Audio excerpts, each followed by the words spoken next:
Telugu Desam party అధినేత చంద్రబాబు నాయుడు, కర్ణాటక ఉప ముఖ్యమంత్రి, కాంగ్రెస్ పార్టీ సీనియర్ నేత డీకే శివకుమార్ ఏకాంతంగా మంతనాలు జరిపారు. బెంగళూరు విమానాశ్రయంలో పబ్లిక్గా అందరూ చూస్తుండగా ఇద్దరూ కాస్త దూరం వెళ్లి ఏకాంతంగా మాట్లాడుకున్న ఘటన తెలుగు రాష్ట్రాల్లో సంచలనం సృష్టిస్తోంది. నాటకీయ ఫకీర్లో టీడీపీ అధినేత చంద్రబాబు నాయుడు, కర్ణాటక ఉప ముఖ్యమంత్రి డీకే శివకుమార్ పరస్పరంగా ఎదురుపడ్డారు. కుప్పం వెళ్లేందుకు చంద్రబాబు నాయుడు హైదరాబాద్ నుండి బయలుదేరి బెంగళూరు విమానాశ్రయంలో దిగారు.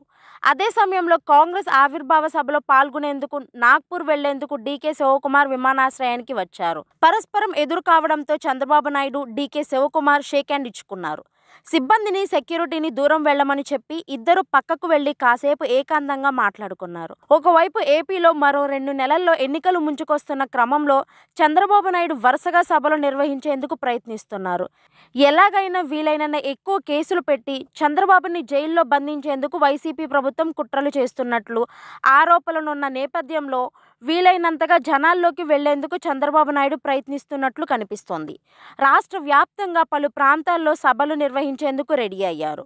వచ్చే నెల 5వ తేదీ నుండి నిర్వహించవలసిన సభలపై రూట్ మ్యాప్ సిద్ధం చేసుకున్న నేపథ్యంలో నాటకీయ పరిమాణాలు చోటు చేసుకోవడం యాదృచ్ఛికమా, కాకతీయమా లేక వ్యూహాత్మకమా అన్న చర్చలు జోరుగా సాగుతున్నాయి.